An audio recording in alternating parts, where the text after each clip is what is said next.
Welcome to episode 16 of The Week in Gear, the show in which I rank the most exciting guitar gear released in the last 7 days, all the way up to my pick of the week. So, if you are a gear addict, make sure to hit that subscribe button and prepare to get gas. This week, a doomy amplifier legend returns, and we get a guitar based on a lost design by Leo Fender. But first, we've got to have a little chat about this week's sponsor, Pedaltrain. You might not realize it, but the quality of the soft case that your pedalboard goes in is almost as important as the pedalboard itself. Sure, these aren't the cheapest on the market, and there are other pedalboards you can get for half the price that do the same job. But for how long? So if you want your pedalboard to be transported safely, make sure that it's a Pedaltrain. Check them out at the link below. Right, on to this week's number 5. Ledge's tri-dimensional reverberation machine is a bunch of words I did not expect to be saying today. This is, as you may have guessed, a reverb pedal. You get 3 different modes: room, hall, and plate. You also get 6 recallable presets, plus a user-assigned expression control. There are also knobs for reverb length, damping, and dry-wet mix. I took a listen to the official demo, and there are some wonderful atmospheric sounds in there, and it also seems capable of a more regular meat and potatoes reverb. 𝗚𝗘𝗘𝗞 devices have managed to fit a lot of functionality into a regular-sized pedal, and 6 presets should be more than enough for most people. And it's also great that you can hold that bypass foot switch down to engage a preset. There are so many reverb pedals on the market, and I'm surprised to see another one come from 𝗚𝗘𝗘𝗞 devices, although it does seem 𝗚𝗘𝗘𝗞 devicey. If you like 𝗚𝗘𝗘𝗞 devices pedals, then you're probably going to like this reverb. However, the €249 price point might be a touch too much for some, but it is kind of indicative of where the market is heading. Pedals ain't getting cheaper, folks.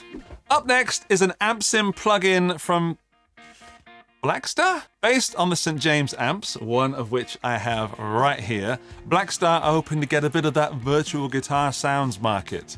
It's got both the EL34 and 6L6, plus more than a handful of Stompbox style effects. The plugin seems like quite a good deal at $99, and I love the St. James EL34. It is my main gigging amp, and it's done so well ever since I first plugged it in. I have tried the plugin, and it packs a punch and has lots of effects, probably most of which you would use and none of which you wouldn't need.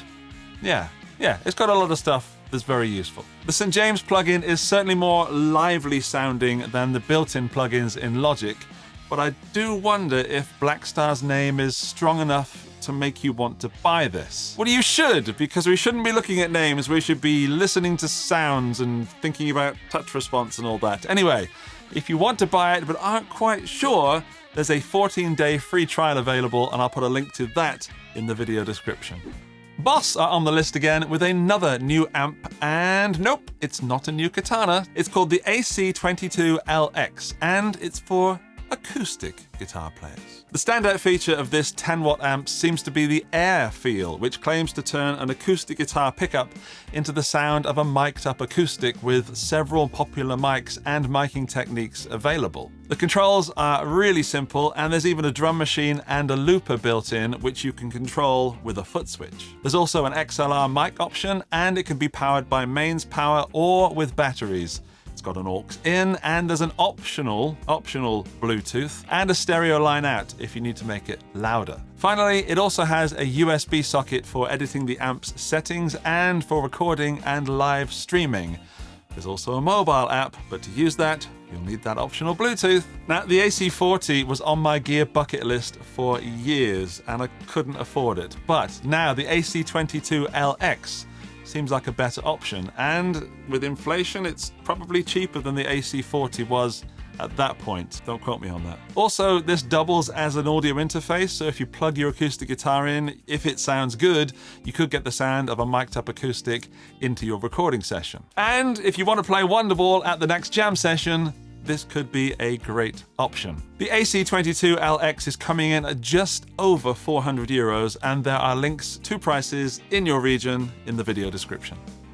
Imagine Leo Fender had designed a guitar in 1969, and that design was lost to time, only to be finally released in the next century. Well, that is exactly what happened, but it's not Fender that's released it, of course. It's G&L. Added to the new the new Espada range are the G&L Espada HH and the Espada HH Active. This design originally came out in 2009, but was not available with humbuckers, and it only came with split coils. So, what do we get? Both Telecaster-inspired models come with an older body finished in either jet black or vintage white, or an ash body finished in either honeyburst or cherryburst. Both models also have a hard rock maple neck with a 9.5-inch radius Caribbean rosewood fretboard and block inlays. Oh yes. The HH version has G&L El Nico humbuckers with some numbery model names that sound like Ibanez guitars, while the HH Active has, active humbucking pickups with some numbers after their names, also a bit like an Ibanez guitar. On the control panel is volume, treble, and bass, and a 3-way switch a la Les Paul or Telecaster Custom. I dig these, but at over $2,000, I don't dig them that much. This kind of guitar is probably fantastic, but I would definitely need to play one in order to see if I fall in love.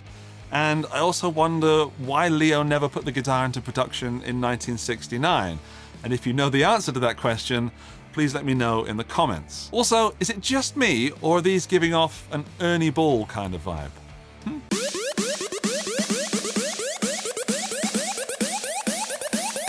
Andy's Pick of the Week. My pick of the week is the rebirth of the legend Sunn Amps. Now, there are far too many products to go over them in detail, but among the new releases is a 100S, a 200S, a beta lead, beta bass, and a beta lead preamp, and a beta bass preamp. If you don't know anything about Sunn Amps, that might not mean anything to you, but if you do know something about Sunn Amps, you know that these legends are back.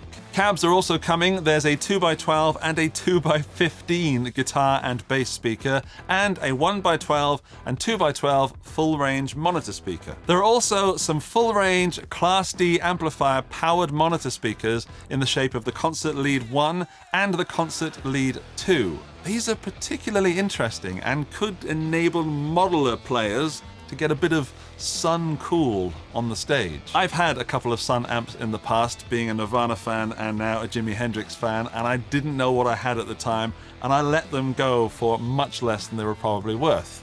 So I'm excited by this news, and I had a meeting with the Sunn team and I asked them loads of questions, and I'm not exactly sure what I can talk about at this stage, so I'd better say very little. And ironically, you should probably ask someone who hasn't spoken to the Sunn team. But they are from Mission Engineering, and they are ex-Fender, and the whole thing is a la OK from Fender. I really urge you to take a look at the website for a bit of modern day nostalgia. A link in the description. If you have more questions, there's going to be a video chat on YouTube on a certain YouTube channel. Now, I wonder what channel that could be. Well, I suggest you click the subscribe button up there, just in case it's this one right here. Big thanks to Pedaltrain for making the video possible as always. Thanks for watching. I hope you enjoyed this as much as I did. Let me know your pick of the week in the comments section, and I'll see you in the next guitar-filled video. Bye-bye!